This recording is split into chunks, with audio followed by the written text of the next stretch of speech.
Irmãos, tomem como exemplo de sofrimento e de paciência os profetas que falaram em nome do Senhor. Eis que consideramos felizes os que foram perseverantes. Vocês ouviram a respeito da paciência de Jó e sabem como o Senhor fez com que tudo acabasse bem. Porque o Senhor é cheio de misericórdia e compaixão. Acima de tudo, meus irmãos, não jurem nem pelo céu, nem pela terra, nem por outra coisa qualquer, mas que o sim de vocês seja sim, e que o não de vocês seja não, para que vocês não incorram em condenação. Alguém de vocês está sofrendo? Faça oração. Alguém está alegre? Cante louvores. Alguém de vocês está doente? Chame os presbíteros da igreja e estes façam oração sobre ele, ungindo-o com óleo, em nome do Senhor. E a oração da fé salvará o enfermo, e o Senhor o levantará. E se houver cometido pecados, estes lhe serão perdoados. Portanto, confessem os seus pecados uns aos outros e orem uns pelos outros, para que vocês sejam curados. Muito pode, por sua eficácia, a súplica do justo. Elias era homem semelhante a nós, sujeito aos mesmos sentimentos, e orou com fervor para que não chovesse sobre a terra, e por 3 anos e 6 meses não choveu. Depois orou de novo, e então o céu deu chuva e a terra produziu seus frutos. Meus irmãos, se alguém entre vocês se desviar da verdade e alguém o converter, saibam que aquele que converte o pecador do seu caminho errado salvará da morte a alma dele e cobrirá uma multidão de pecados. Oremos. Senhor, nós te damos graças por este domingo pela manhã, o último domingo do mês de novembro. Te agradecemos por todo o período que estivemos aqui nesses domingos pela manhã meditando na carta de Tiago. Nós te pedimos que uma vez mais o teu Santo Espírito nos conduza nessa ministração e ilumine a nossa mente para compreender aquilo que tu queres falar conosco. Oramos no nome de Jesus. Amém.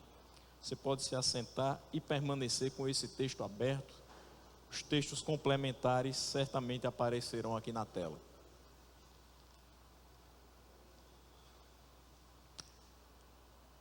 É fato que muita tristeza invade o nosso coração quando algum mal nos ocorre.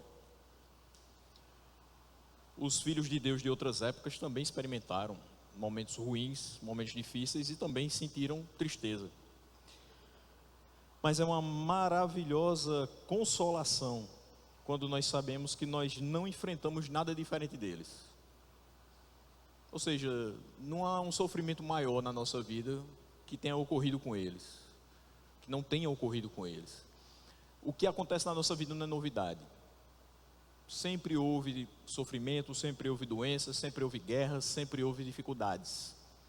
O importante é que a gente lembre que eles tiveram que suportar um jugo pesado, os antigos, os profetas, mas nós também teremos. E se eles passaram por tudo com a graça de Deus, nós também passaremos, também com a mesma graça, sendo derramada sobre nós. O Espírito Santo aqui fala pelos lábios de Tiago, pela sua pena também, que o Espírito se propõe a nos despertar a boa esperança. Ele nos mostra que todos os santos antigos, por assim dizer, estendem a nós a mão e pelo seu exemplo nos encorajam a suportar e vencer as aflições. Por isso que ele diz: meus irmãos, tomem como exemplo de sofrimento e de paciência os profetas que falaram em nome do Senhor. Eles sofreram, mas eles tiveram paciência. Qual a grande diferença para nós muitas vezes? É que nós sofremos e murmuramos. Então nós precisamos tomá-los como exemplo de quem sofreu, mas teve paciência, porque não olhava simplesmente para as situações, mas olhavam para o Senhor que os comissionou. Eles tinham que falar em nome do Senhor, eles precisavam externar a grandeza daquele que os chamou. Da mesma forma somos nós, e nós precisamos olhar para Ele muito mais do que para as nossas dificuldades. Porque quando olhamos as vidas de cada um deles, eles nos encorajam a suportar e a vencer essas aflições. Ninguém vai passar por essa terra sem passar por adversidades. Ninguém. Isso é certo. Inevitavelmente a nossa vida está sujeita a tribulações. Tiago aqui não apresenta qualquer tipo de homens para nos encorajar. Ele escolheu os profetas e na companhia deles qualquer um de nós se sente abençoado, porque nós estamos no mesmo caminho daqueles que sofreram pelo Senhor, mas tiveram paciência e foram libertos dos males que os acometeram. Mas não somente isso, ele vai falar também no versículo 11, a questão de Jó, da paciência de Jó. Ele não fala simplesmente em ter paciência, mas de ser perseverante nessa paciência, que ela leve você a continuar fazendo o que Deus lhe chamou a fazer. E ele diz: eis que consideramos felizes os que foram perseverantes, sofreram, tiveram paciência e foram perseverantes. Vocês ouviram a respeito da paciência de Jó e sabem como o Senhor fez com que tudo acabasse bem, porque o Senhor é cheio de misericórdia e compaixão. Então, tendo falado em termos gerais dos profetas, ele agora vai para um exemplo individual, mas não menos notável, que é o exemplo de Jó. Ninguém, até onde nós sabemos, até onde nós podemos compreender, aprender das histórias bíblicas, ninguém jamais se viu tão esmagado pelas tribulações, tão duras e tão variadas como foi Jó.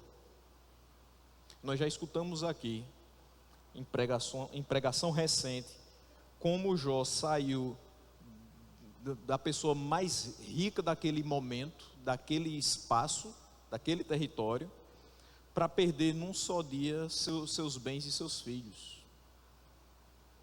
E chegava um dos seus empregados e dizia: olha, você perdeu tantos bois, tantas ovelhas, e só sobrou eu para vir aqui contar.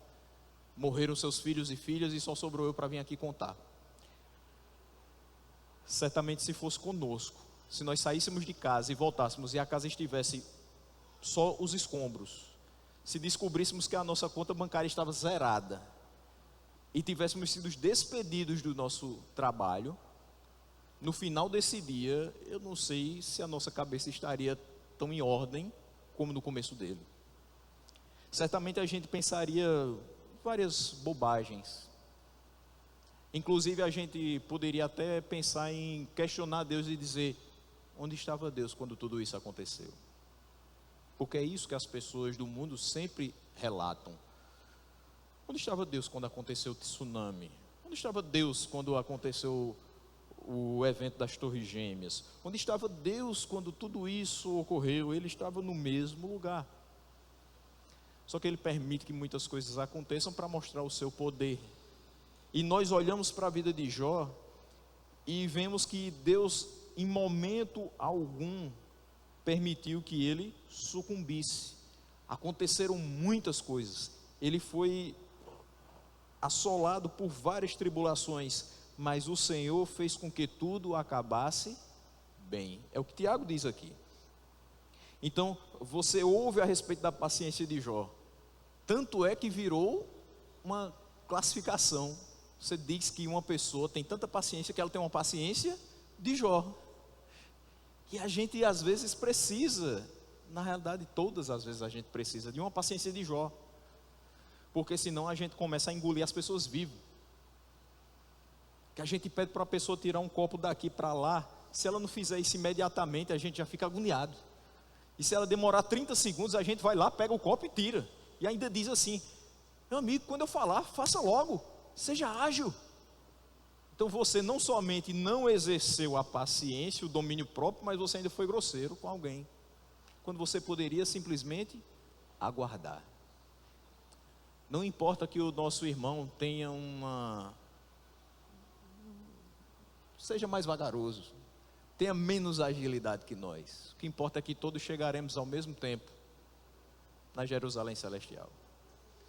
Os que correram demais e os que esperaram mais. Os que foram pacientes ou não. Mas é importante que a gente tenha paciência. Porque foi justamente nessa paciência que ele experimentou essa ação de Deus. Deus não desaponta aqueles que esperam nele. E Deus não vai desapontar a paciência de ninguém que ora, que espera nele, que descansa na sua providência. É isso que a gente olha na história de Jó. E ele diz que o Senhor fez com que acabasse bem, tudo acabasse bem, porque não dependia de Jó voltar a ser o homem mais poderoso daquele momento.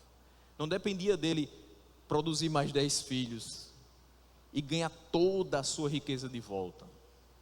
Até porque ele gastou boa parte da sua vida para ter tudo aquilo. Mas o Senhor, era obra dele prover aquelas adversidades com um resultado benigno, com um resultado proveitoso para a vida de Jó. Veja, foi Deus que permitiu que Jó fosse tocado, com exceção da sua vida. Para quê?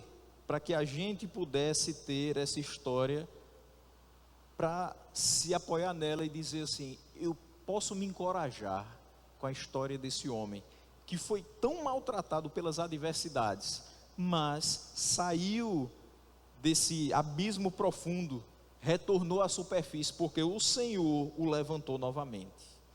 Ele suportou os males obedientemente, e de modo algum o Senhor deixou de fazer a sua parte, fazer a sua obra na vida daquele homem.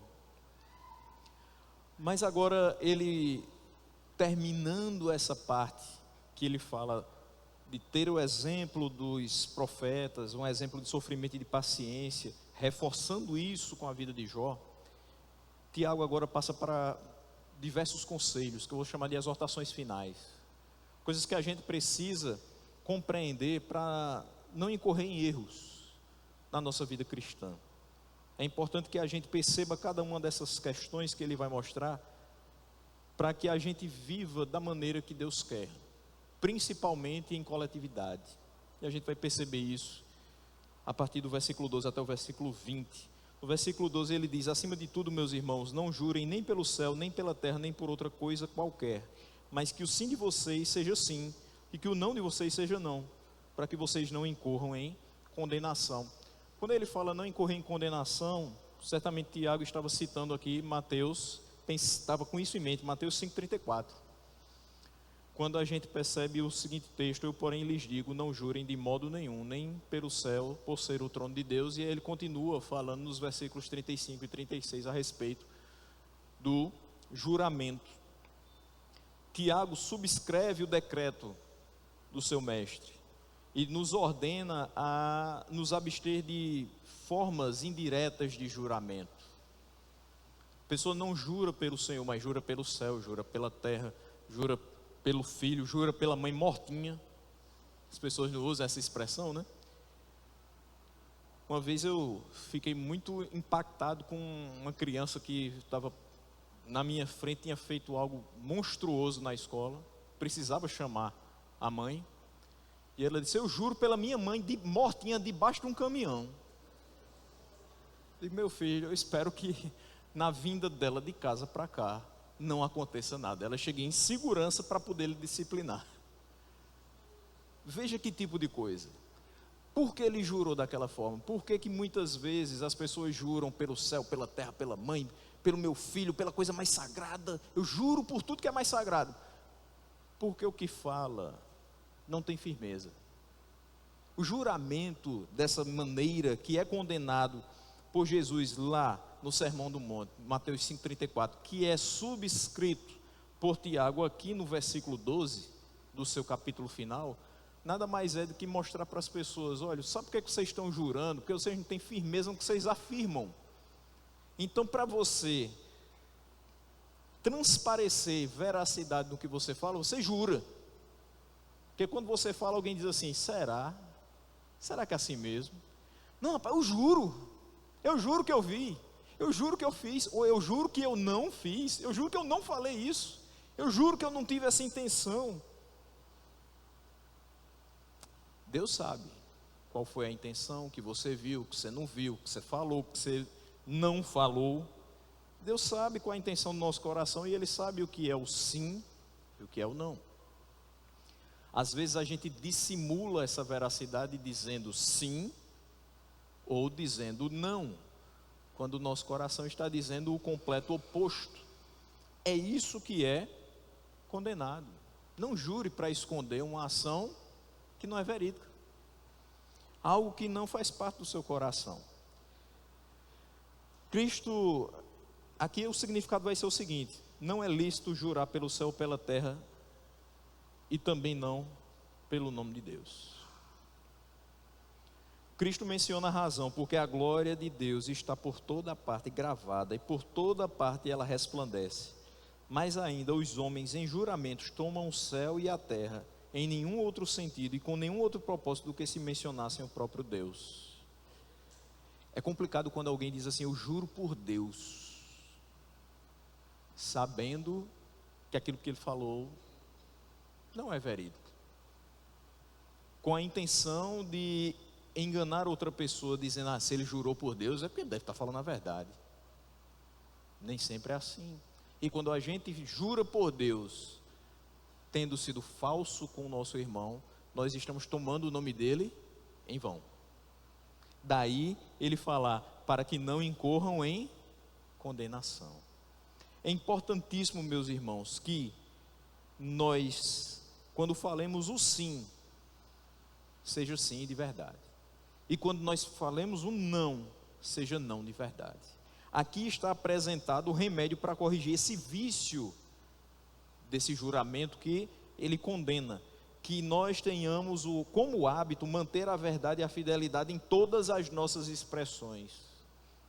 Tem gente que diz assim: eu vou contar só aquela mentirinha saudável, que é para a pessoa não ficar chateada comigo. Mas não tem mentira saudável. Porque não é salutar agir com mentira. Primeiro, você está me dizendo que você não é filho de Deus. Porque Deus age com a verdade. Se você não é filho de Deus, você então tem outro pai. Quem é o pai da mentira? O diabo. Essa é a conclusão lógica de alguém que jura falsamente e que o seu sim pode ser um não e que o seu não pode ser um sim. De onde vem então o hábito de jurar, senão que a falsidade dos homens é tamanha que a gente não possa confiar nas suas palavras? A gente não pode confiar nas palavras de quem está lá fora, mas aqui dentro a gente precisa confiar. Meus irmãos, é até admissível que quem não tem o temor de Deus minta. E aí vem os provérbios dos mais variados. Fulano mente que não sente, mente que a cara nem treme, mente por esporte. Mas isso pode fazer parte da vida da gente? Não. A mentira não faz parte da vida do crente, não pode, nem por deslize. Não é certo ser falso com o nosso irmão e ser falso ao mesmo tempo com Deus. Dizer que pode quando não pode, dizer que vem quando não vem. Não pode. Nós precisamos ter palavra. Se você disser, você pode se arrebentar, mas você tem que fazer. Você vai sofrer o dano, mas você vai manter sua palavra. Por quê? Porque eu sou filho de Deus. Se eu disse, eu vou fazer. Se eu cumprir, eu vou ter que prometer. Por quê? Porque eu sou filho daquele que diz e faz, daquele que promete e cumpre. Então eu preciso seguir o exemplo do meu pai. Não pode ser diferente. Não tomemos o nome de Deus em vão, porque quem tomar o nome de Deus em vão não vai ficar impune. Está aqui ele dizendo: para que vocês não incorram em condenação. Versículo 13. Alguém de vocês está sofrendo? Faça oração. Alguém de vocês está alegre? Cante louvores. Meus irmãos, os sofrimentos que nós passamos, inicialmente ele fala para que nós tenhamos os profetas como exemplo de quem passou por sofrimento e teve paciência. Mas não simplesmente a paciência. Depois ele fala no versículo 11 que julga ser feliz, considerou que eram felizes aqueles que perseveraram. Em quê? Está aqui no versículo 13, oração. O sofrimento deve nos estimular a ser perseverantes na oração. Tem alguém sofrendo? Ore. O sofrimento bateu na sua porta, o que é que você vai fazer agora? Vou tentar fazer um planejamento aqui e ver quem pode me ajudar. Eu vou ver quanto é que eu tenho nas contas e quanto é que eu tenho de de margem aqui para pedir um empréstimo para pagar meu tratamento. Eu vou ver o que é que pode ser feito aqui. Será que, não sei, será que se eu for para os Estados Unidos a coisa funciona melhor do que a saúde brasileira? Você começa a pensar em várias coisas. Quando a coisa mais simples e mais eficaz que está à sua disposição, você não procurou. O sofrimento bateu a porta, seja ele qual for. Ore. Ore. Você está doente? Ora. Alguém da sua família está doente? Ora. O filho está desviado? Ora. Se envolveu com as drogas? Ora. O marido está querendo lhe deixar? Ora. A esposa não está sendo submissa ao marido? Ore, meu irmão. A igreja não está indo tão bem? Ore. O evangelicalismo brasileiro está uma loucura. Todo dia tem uma novidade, uma coisa diferente. Oremos. Deus tem preservado vários locais onde a palavra é pregada. Sabe por quê? Tem muita gente orando para que Ele continue mantendo a sua igreja pura. E que pessoas continuem ouvindo a palavra e continuem se dobrando diante dEle e continuem tendo suas vidas transformadas.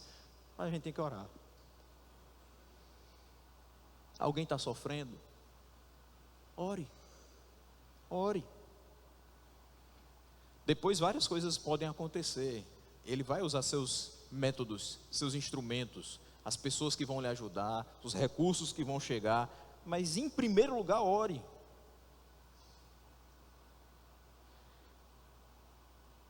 E muitas vezes essa oração do sofrimento, ela vai vir temperada com lágrimas.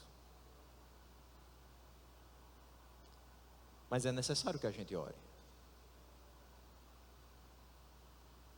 Ele vai ouvir, como sempre tem ouvido as nossas orações.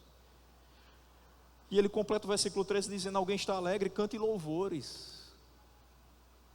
Tem muita gente que chega aqui alegre, doido para contar as novidades da sua semana. Mas tem aquele irmão que está acabrunhado, triste. E aí ele diz assim: meu irmão, foi tão boa a minha semana. Diz, graças a Deus, né? A minha, só a misericórdia. Não jogue um balde de água fria na alegria do seu irmão. Nós somos chamados a chorar com os que choram, mas também se alegrar com os que se alegram. Se alguém está sofrendo, a gente chora junto e ora. Mas se alguém está alegre, a gente se alegra e canta louvores. Meus irmãos, a coisa mais linda que a gente tem é quando a gente se junta aqui para ação de graças. É quando a gente coloca para fora tudo aquilo que Deus tem feito na nossa vida. A gente testemunha do poder, da grandeza e do amor dele para com a gente. Se alguém está alegre, meu irmão, coloque num papelzinho, entrega a pastor Rony, a quem estiver dirigindo aqui, e diga: ó, estou feliz, eu dou esse culto de ação de graças, porque eu estou vivo, porque está terminando o ano e o Senhor me sustentou, porque está tudo em paz na minha casa. São inúmeros os motivos. A gente não teria cadernos, folhas, nada que fosse suficiente para a gente passar todos os motivos de agradecimento ao Senhor. Mas a gente precisa se alegrar com os que se alegram e orar com eles, agradecendo ao Senhor e cantar louvores ao Senhor. No versículo 14 ele diz: alguém de vocês está doente? Chame os presbíteros da igreja e estes façam oração sobre ele, ungindo com óleo em nome do Senhor. Veja, aqui não simplesmente você vai colocar os pastores. Ele diz assim: é responsabilidade dos pastores visitar os irmãos enfermos e orar sobre eles. Mas todos aqueles que presidem a igreja, todos aqueles que foram colocados como liderança da igreja, escolhidos dentre o povo para serem, por assim dizer, os que comandam o dia a dia da igreja, os que ajudam a igreja a ter a sua boa ordem. Se você faz parte de um departamento e você sabe que alguém está doente, que faz parte do mesmo departamento que você pode fazer uma visita a ele e orar com ele. Se você faz parte de um grupo de oração e uma daquelas pessoas está faltando por estar doente, visita essa pessoa. Liga antes, combina um horário que seja conveniente para os dois, faz uma visita. A gente está num tempo, meus irmãos, que infelizmente esse contato ficou muito mais frágil, ficou muito difícil de acontecer. No máximo que a gente faz é pegar o celular, mandar um áudiozinho, uma frase, alguma coisa do tipo, botar as mãozinhas juntas assim para dizer, estou orando por você, mas ir na casa do outro é tão complicado. Se não for conveniente que eu vá na sua casa, você pode ir na minha. Lá em casa está aberto, sem problema. Mas a questão, meus irmãos, é que a gente perdeu essa coisa da comunidade, do servir em coletividade. A gente está em coletividade aqui, saiu dessas portas, passa a tarde todinha sem um ter contato com o outro, a não ser que tenha aqui membros familiares. De noite a gente volta a se reunir. E amanhã? Cada um para o seu lado, a correria do dia a dia, as adversidades, inúmeras questões vão ser colocadas como empecilhos para a gente estar junto. Quando é que a gente volta a estar junto? Terça. Quem vier. Quarta, quinta, sexta. A gente não sabe o que está acontecendo com o irmão, se ele precisa de alguma coisa, se ele está precisando de oração, se ele queria sair com a gente para tomar um sorvete, conversar um pouquinho sobre a vida, compartilhar as alegrias, as tristezas. Na sexta-feira, as mulheres se reúnem, e os homens? Já se reuniram durante o mês. Também não vão saber o que está acontecendo com o seu colega, o seu irmão. Veja como essa família está andando um pouquinho separada.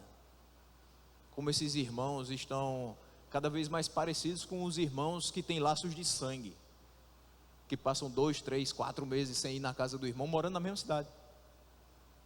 Você deve conhecer algum que é assim. É muito trabalho, é muita coisa, é pouco tempo. Meus irmãos, nós não conseguimos 2 horas para estar aqui de manhã e 2 horas à noite? Você consegue meia hora para passar lá no seu irmão, não consegue? Consegue. Vença o cansaço e faça a vontade de Deus. Vença os empecilhos que aparecem na sua cabeça e vá lá. Ore com Ele. Peça a Deus, não somente da sua casa, mas vamos estreitar os laços. A gente precisa voltar a ser comunidade de fé. Se é comunidade, a gente vive junto. Talvez tenha gente aqui que há 6 meses frequenta a igreja e ainda não sabe o nome de todo mundo. Não é um pouco estranho? É. Porque eu chego numa sala de aula, com 1 semana eu decoro o nome dos alunos. E por que eu passo na igreja 6 meses e eu não sei o nome de quem senta do meu lado? Vamos pensar um pouco nisso. A responsabilidade de orar pelos enfermos é de todos. Mas eu sei que a gente espera um pouco mais de quem é líder, de que vá, visite e faça um pouco mais. Quando a gente olha para esse versículo, é claro que muitos se perguntam por que ele fala em fazer oração e ungir com óleo. O azeite da oliveira era usado comumente na medicina no mundo antigo. E a gente vai observar isso no texto de Lucas 10, 34, na parte A. Quando ali na parábola do bom samaritano, ele diz: e aproximando-se fez curativos nos ferimentos dele, aplicando-lhes óleo e vinho. Ali. Então, veja, nas feridas daquele homem foram aplicados esse óleo e esse vinho para que ele pudesse cicatrizar. Esse óleo tem uma referência medicinal, mas também nesse texto o óleo pode ter uma referência simbólica ao poder curativo de Deus. Não é o óleo que cura, é Deus que cura. Então ele pode ser esse simbolismo. Mas também tem outra questão relativa a esse momento de oração e de imposição de mãos e de unção com óleo. Certamente quem já fez parte da Igreja Católica Apostólica Romana vai lembrar que esse texto é usado para defender a extrema-unção. Mas longe de sustentar a extrema-unção, essa passagem trata de presbíteros orando para a cura do enfermo, não encomendando ele para ir embora. Trata de um óleo medicinal, não de um preparativo mágico para a morte. Trata de cura e de restabelecimento físico e espiritual, e não de salvação além do túmulo. Então, veja, isso aqui é dito para um momento específico. Você visita alguém tendo esperança de que o Senhor pode operar na vida daquela pessoa. Você tem esperança de restabelecimento da sua saúde. Você confia que pode ser no último segundo que o médico falou que ele tinha, e Deus pode dar a ele tantos e tantos anos a mais. Por isso que você ora, por isso que você vai à casa dele e você diz: Senhor, toma a vida do teu servo, cura-o, mostra o teu poder, se revela aos homens da maneira que o Senhor sempre se revelou, para mostrar que o Senhor continua fazendo, é poderoso para fazer aquilo que as pessoas não esperam, é aquilo que as pessoas nem confiam, mas nós confiamos no Senhor. Então é esse o momento de você orar com a esperança, com fé, sabendo que o Senhor pode fazer. Você não está esperando que aquela pessoa morra e você está encomendando o corpo dela ao Senhor. Não tem nada a ver com isso. Tanto é uma oração de fé que o versículo 15 começa dizendo: a oração da fé salvará o enfermo e o Senhor o levantará. Eu quero dizer que não há nenhuma oração da fé especial que tenha herdado poder curativo. Quando eu falei aqui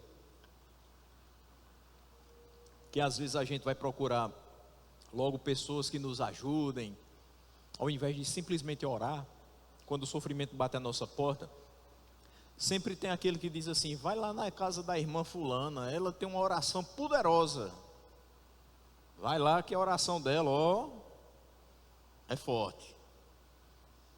A pessoa vai e diz: se irmã fulana orar por mim, botar a mão na minha cabeça, eu vou sair de lá curado. A fé está em quem? Na irmã, né? Não é na oração, não é uma oração da fé. É uma oração que transfere essa fé que deve ser depositada em Deus para uma pessoa. Mas ninguém recebeu essa oração da fé, entre aspas, que tenha poder curativo. Ela botou a mão, você sai curado. Ela passou a toalha, você sai curado. Você passou pelo portal da casa dela, você sai curado. Não existe isso. Não é um poder mágico. O poder de Deus é real. Mas ele chega até nós quando a oração da fé é feita. Ou seja, você recorre a ele sem duvidar de que ele vai fazer, que ele tem poder para fazer. E você não precisa recorrer a outras pessoas. A sua oração vale tanto quanto a dela. A oração extremamente rebuscada, ela tem a mesma intenção, obviamente, se o coração estiver cheio de fé, da oração mais simples, com um vocabulário tão frágil. Mas se ela surge de um coração que tem fé em Deus, é suficiente. O poder do crer e da oração fiel é acentuado aqui. Ele diz: se a oração da fé salvará o enfermo, o Senhor o levantará. Aqui, meus irmãos, nós temos que a comunidade cristã deve se engajar de forma dedicada à oração intercessória pelos enfermos. Nós fazemos isso. Todos os cultos nós oramos por enfermos. Se você faz parte daqui há um bom tempo, você sabe disso. Não é só na terça-feira. Sempre que alguém está enfermo e é comunicado, a oração é feita aqui imediatamente. Mas isso não deve se limitar a esse espaço. A gente deve levar o nome desses irmãos para casa. A comunidade deve estar totalmente engajada nessa oração intercessória pelos enfermos. Mas deve-se observar que essa oração é uma oração com fé. Não raramente a gente escuta de alguém dizendo assim: eu estou orando, mas eu coloquei nas mãos de Deus, mas não duvide. Não duvide, porque quem duvida nessa oração não acha que vai receber o favor do Senhor. Você precisa orar e ter fé. Aquele que duvida, como alguém que não invoca a Deus corretamente, é indigno de obter algo. No primeiro capítulo de Tiago ele fala sobre isso. Então ore com fé, e o Senhor o levantará.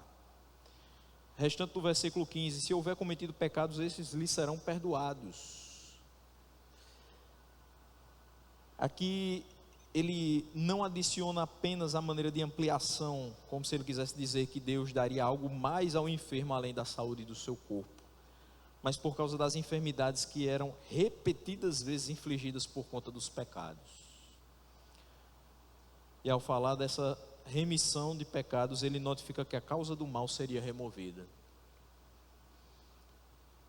Nem toda doença é pecado, fruto do pecado. Você pecou, aí você ficou doente.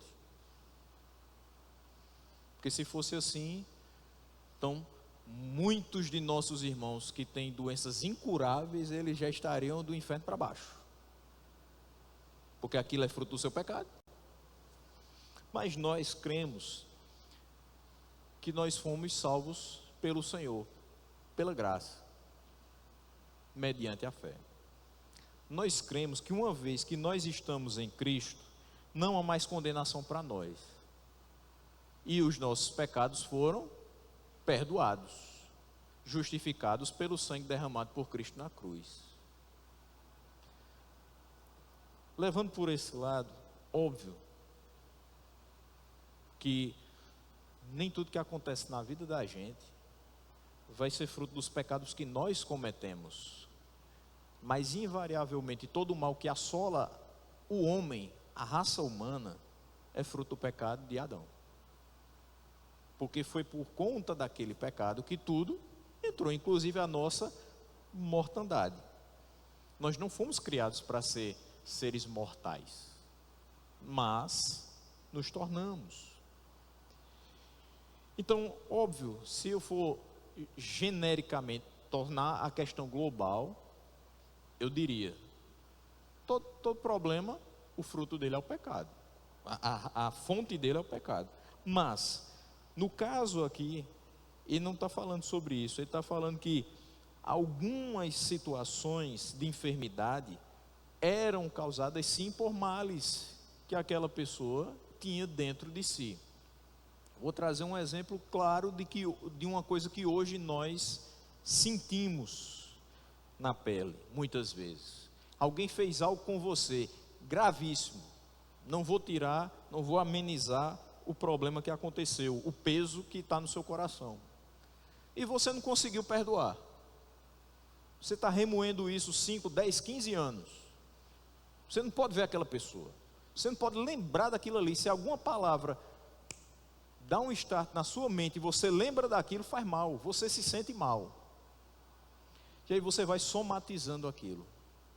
Você vai se tornando uma pessoa amarga.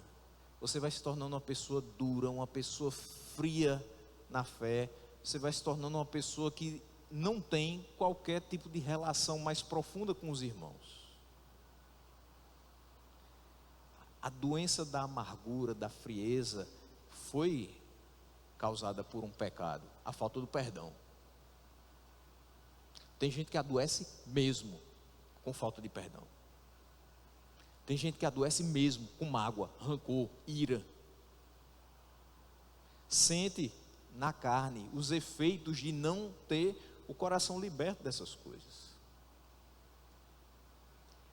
No momento em que essa oração da fé é feita, o Senhor levanta aquela pessoa, e se ela tiver qualquer tipo de mal dentro do seu coração, aquilo será removido junto com a doença que ela estava.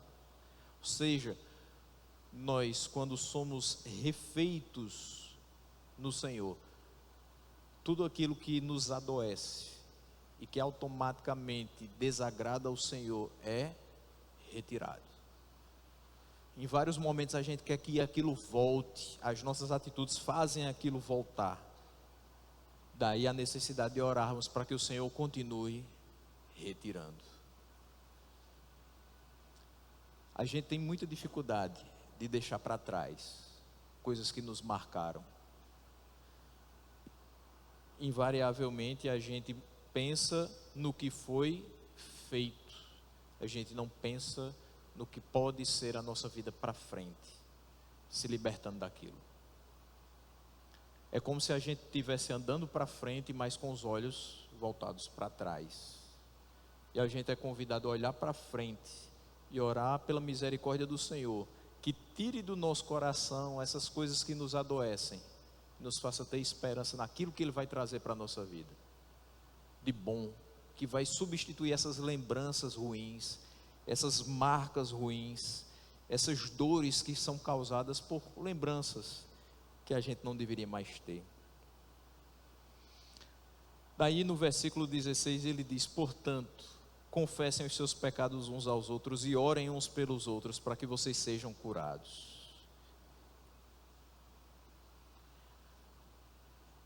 Aqui a gente chega num ponto bem interessante, que é confessar os pecados uns aos outros. Você tem essa abertura? Você tem essa confiança? Você tem essa tranquilidade de poder chamar alguém que você reputa como um verdadeiro filho de Deus, uma verdadeira filha de Deus, e dizer assim: meu irmão, eu preciso conversar com você, eu preciso confessar um pecado, eu preciso que você ore comigo.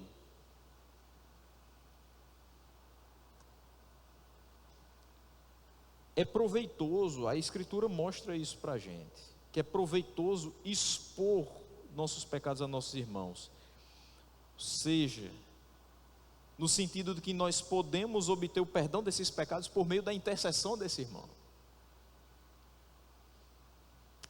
Mas nem sempre, quando nós confessamos os nossos pecados uns aos outros, aquele pecado vira motivo de oração. Às vezes ele vira tema de sermão. E isso dificulta a nossa confiança em se abrir uns com os outros. Muitas pessoas já foram feridas, expostas, magoadas por conta de um comentário a respeito de seus pecados. O objetivo aqui não é que eu saiba o que você fez e que a minha visão sobre você mude e eu comece a desprezar você. Pelo contrário, é que eu perceba que você tem a mesma fragilidade que eu de cometer pecados, mas que eles podem ser perdoados, eles são perdoados por meio dessa oração intercessória. Eu vou orar para que Deus perdoe os seus pecados e retire do seu coração a inclinação para aquilo. Da mesma forma, eu espero que você ore comigo para que Deus tenha misericórdia da minha vida e tire do meu coração a inclinação para aquilo que eu tenho dificuldade. Nós devemos nos ajudar. Mas para que nós consigamos nos ajudar, para que nós possamos ser solícitos em propiciar socorro para os nossos irmãos, seja por meio do aconselhamento ou por meio da oração, primeiro nós precisamos nos mostrar confiáveis.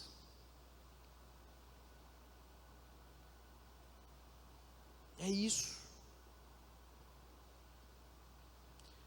Eu preciso ser tão confiável que meu irmão possa olhar para mim e dizer assim: eu posso falar com ele e pedir oração por aquele motivo, e ele sabe que eu vou orar, e ali morre. Não é simplesmente um segredo de gabinete, não é uma questão de ética ministerial, é uma questão de ética de vida. Isso eu devo fazer com qualquer pessoa. Ela pode me encontrar no meio da rua e falar sobre isso, não interessa a mais ninguém. O objetivo é que eu ore. Então eu oro por ela. O objetivo é levá-lo ao acerto. Daí essa oração também pode poder ser, depois, ela precede um momento de aconselhamento. E entenda, meu irmão, aconselhamento não é um dia que você procura o pastor e vai para o gabinete, aí você conversa e acha que tudo vai dar certo. É caminhar junto na palavra de Deus. É você ser tratado. É você se deixar pastorear.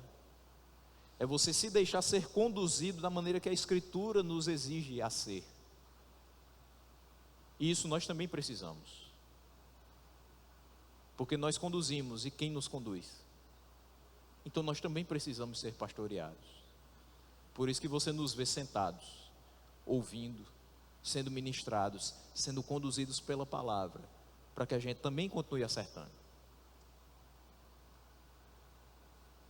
Essa oração que é intercessória, que visa o acerto do irmão que tem tido dificuldades com o pecado, ela pode muito em sua eficácia, quando ela é a oração de um justo.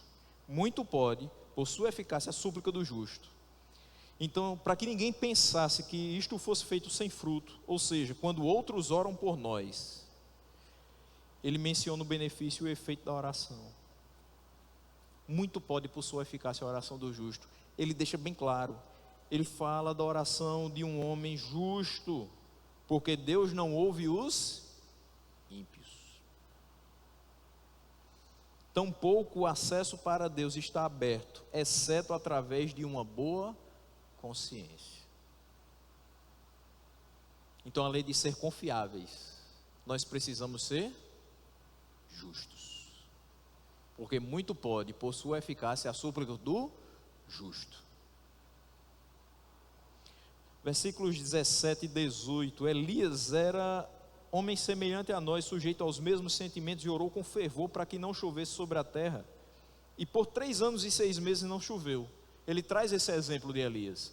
Elias era como nós. Óbvio, ele era tido como um profeta do Antigo Testamento. Ele tinha um ofício especial de profeta no Antigo Testamento, mas ele compartilhava da humanidade comum a todos os homens, a todos os crentes. Só que a sua vida de oração eficaz é um modelo para todos aqueles que creem somente em Jesus para a sua salvação. E ele mostra aqui essa vida de oração que Elias tinha, sujeito aos mesmos sentimentos que nós, compartilhando da mesma humanidade que nós. Ele orou com fervor. Veja que o tempo todo essa oração vem acompanhada de uma característica, de algum atributo. Você ora com fé, você ora confiando, você ora com fervor. E ele diz, orou com fervor para que não chovesse sobre a terra, e por 3 anos e 6 meses não choveu. Ou seja, a oração de Elias foi feita com fé, foi feita com fervor, e o Senhor respondeu. Por 3 anos e 6 meses não choveu sobre a terra. Mas depois ele orou de novo, e então o céu deu chuva, e a terra produziu os seus frutos. Nós devemos observar a norma da oração, de modo que ela seja feita pela fé. E aqui ele acomoda assim esse exemplo de Elias. Se Elias foi ouvido, também o seremos quando nós orarmos corretamente. É para isso que a história de Elias está escrita na palavra, para que você saiba, se eu orar com fervor, se eu orar corretamente, buscando a vontade de Deus, Ele vai me responder. Eu posso crer nisso. E versículos 19 e 20, para que a gente feche. Meus irmãos, se alguém entre vocês se desviar da verdade e alguém o converter, saibam que aquele que converte o pecador do seu caminho errado salvará da morte a alma dele e cobrirá uma multidão de pecados.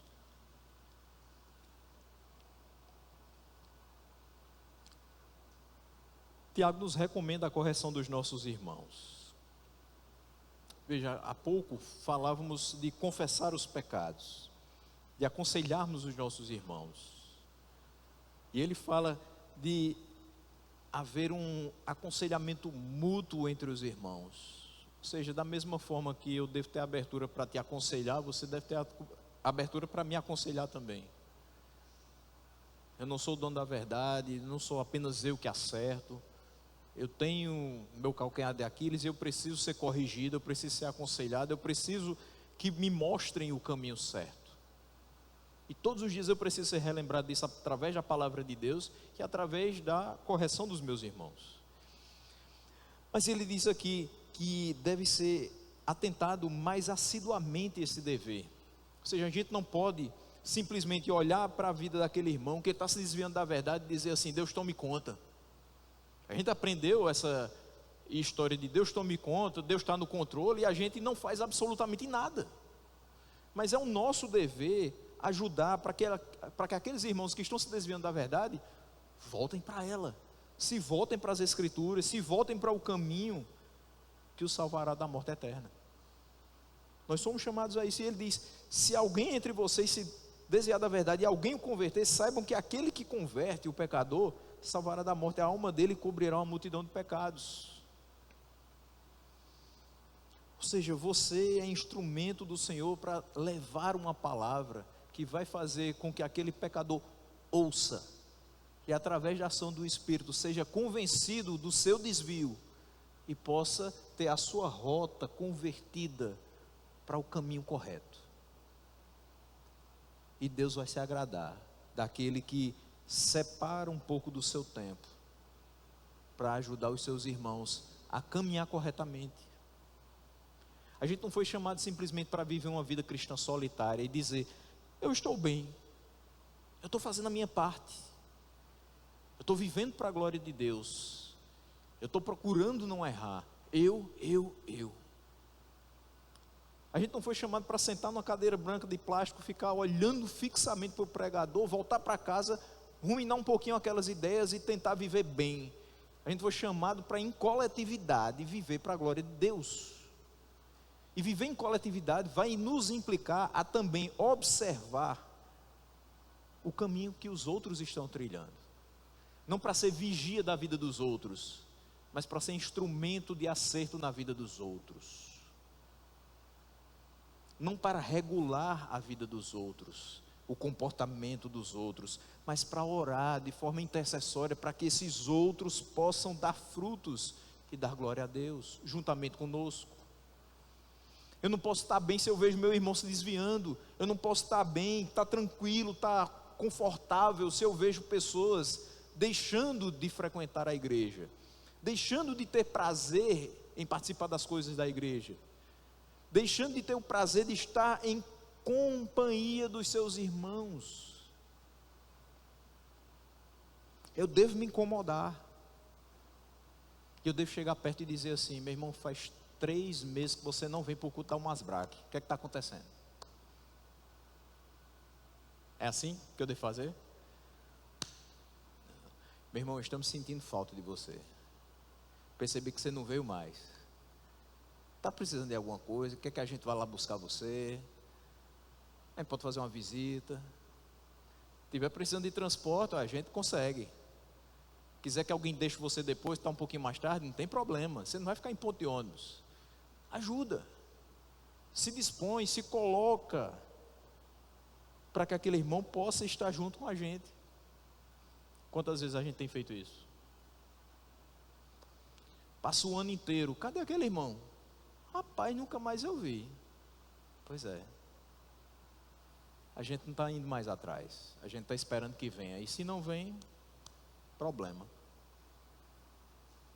A gente não foi chamado para isso. E a gente precisa entender essa responsabilidade. Últimas palavras, 4 aplicações rápidas para que a gente finalize e eu não passe de 1 hora de pregação. Ainda estamos em 55.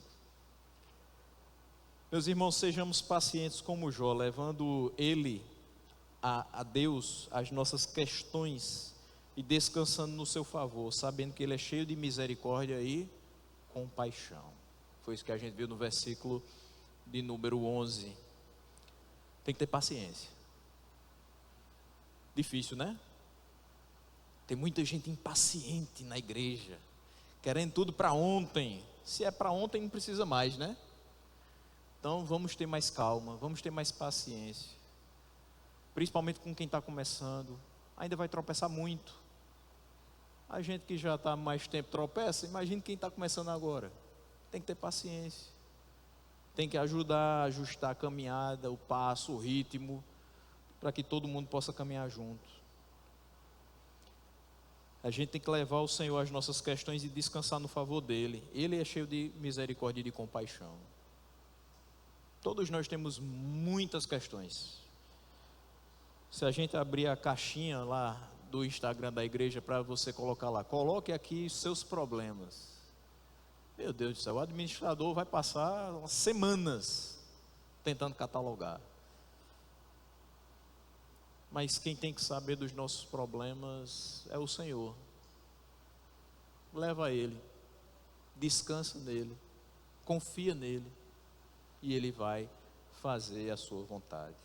Segunda questão, que nós sejamos pessoas de palavra, de honra, e que ninguém nos ponha em contradição pela nossa falta de firmeza no que nós dizemos. Trabalhemos sempre com a verdade. Se é sim, diga sim. Se é não, diga não. Se você acha talvez, fique calado. Não fique em cima do muro, não fique na dúvida. Seja assertivo. É sim ou é não. Que passar disso, todo mundo sabe de onde provém. Terceiro, sejam prontos na tarefa de intercessão. O Senhor que ouvia orações e operava milagres no passado continua sendo o mesmo. Então nós devemos orar com fé e aguardar o seu agir. Por último, sejamos confiáveis para que possamos auxiliar os nossos irmãos à prática da confissão de pecados, aconselhamento mútuo e correção em amor. Assim nós estaremos fazendo o nosso papel de manter a essência santa da igreja, para a glória do Senhor. Amém?